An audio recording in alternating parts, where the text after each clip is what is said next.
नमस्कार, स्वागत है आप सबका स्टडी क्लासेस में। और आज का हमारा हिंदी व्याकरण का विषय है संज्ञा। संज्ञा किसे कहते हैं हम आज ये जानेंगे और इसके भेद क्या हैं वो भी हम देखेंगे। सबसे पहले है संज्ञा। संज्ञा की परिभाषा। संज्ञा की परिभाषा है किसी प्राणी, वस्तु, स्थान, भाव आदि का नाम ही उसकी संज्ञा कही जाती है। जैसे कि संसार में सभी के अपने अपने अलग से नाम हैं, किसी वस्तु का नाम, किसी स्थान का नाम, किसी व्यक्ति का नाम, और यहाँ तक कि हमारी फीलिंग्स और भाव का नाम भी होता है, उसे भी हम संज्ञा कहते हैं। संज्ञा के भेद। सबसे पहले है व्यक्तिवाचक संज्ञा और दूसरा है जातिवाचक संज्ञा। जातिवाचक संज्ञा को हम दो भागों में बांटते हैं, द्रववाचक संज्ञा और समूहवाचक संज्ञा। और तीसरा इसका जो भेद है वो है भाववाचक संज्ञा। सबसे पहले है व्यक्तिवाचक संज्ञा। जिन शब्दों से किसी विशेष व्यक्ति, स्थान अथवा वस्तु के नाम का बोध हो उसे व्यक्तिवाचक संज्ञा कहते हैं। जैसे इसकी उदाहरण है जयपुर, दिल्ली, भारत, रामायण, अमेरिका, राम इत्यादि। ये सभी व्यक्तिवाचक संज्ञा की उदाहरण हैं।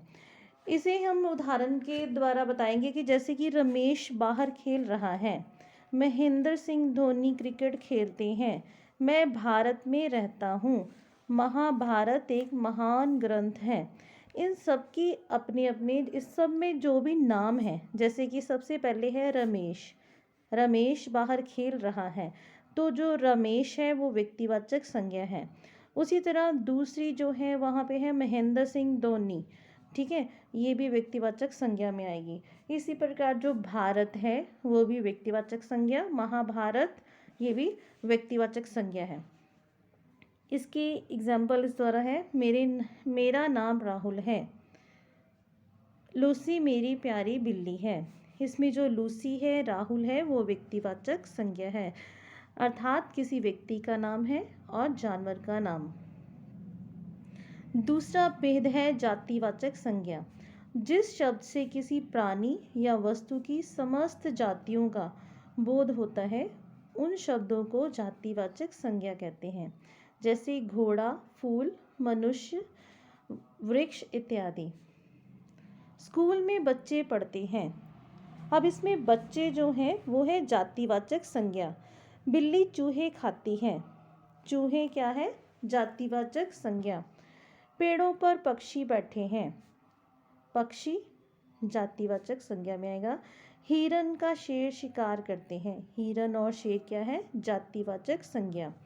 और जातिवाचक संज्ञा में जैसे कि कार, इसमें आएगा कार, कुर्सी, इसमें कार, कुर्सी, पंखा और पहाड़, ठीक है, ये सभी क्या है, जातिवाचक संज्ञा में आएंगे। उसके बाद है नेक्स्ट हमारा समूहवाचक संज्ञा। समूहवाचक संज्ञा में जब किसी संज्ञा शब्द से व्यक्ति या वस्तु के समूह का बोध होता है। समूह मीन इकट्ठ जो है, जब उसे समूहवाचक, तब उसे हम उसे समूहवाचक संज्ञा कहते हैं। जैसे है परिवार, परिवार में बहुत सारे सदस्य होते हैं तो वो समूह बन गया, ठीक है। कक्षा, कक्षा में बहुत सारे विद्यार्थी बैठे होते हैं। सेना में बहुत सारे जवान होते हैं, ठीक है। भीड़ में लोग काफ़ी सारे होते हैं, पुलिस में पुलिसकर्मी बहुत सारे होते हैं। तो इन सब का जो इकट्ठ होता है, समूह होता है, उसे हम समूहवाचक संज्ञा कहते हैं। जैसे कि भारतीय सेना दुनिया की सबसे बड़ी सेना है, कल बस स्टैंड पर भीड़ जमा हो गई थी। उसके बाद जैसे कि यहाँ हम इस पिक्चर के द्वारा, इस चित्रों के द्वारा बताते हैं कि यहाँ पे कक्षा, कक्षा में समूह, समूह में बहुत सारे विद्यार्थी बैठे हैं, झुंड। और आगे है भीड़, सेना, गुच्छा, ये सभी क्या है, समूहवाचक की उदाहरण। उसके बाद है द्रववाचक संज्ञा। द्रववाचक संज्ञा क्या होती है, जब किसी संज्ञा शब्द से किसी द्रव का बोध हो, द्रव मीन लिक्विड का, तरल पदार्थ का, उसे द्रववाचक संज्ञा कहते हैं। जैसे कि पानी, तेल, घी, दाल इत्यादि। लेकिन इसमें क्या है कि जो चीज़ों को हम नाप तोल भी कर सकते हैं, जैसे पानी है, तेल है, ये तो सारे द्रव में आ गए, घी भी द्रव में आ गया, जो दालें हैं, ठीक है, ये सारे क्या है, नाप तोल की चीज़ें आ जाती हैं। जैसे इसमें क्या क्या है, 1 किलो, 1 किलो तेल लाओ, मुझे दाल पसंद है। ठीक है, इसमें क्या है, दाल और जो तेल है वो क्या है, द्रववाचक की संज्ञा। ठीक है, नेक्स्ट है द्रववाचक संज्ञा के उदाहरण है, जैसे सोना, मिट्टी, दूध, चावल, ये द्रववाचक की उदाहरण है। नेक्स्ट है भाववाचक संज्ञा, जिस संज्ञा शब्द से पदार्थों की अवस्था, गुण दोष, भाव या दशा, धर्म आदि का बोध हो, उसे भाववाचक संज्ञा कहते हैं।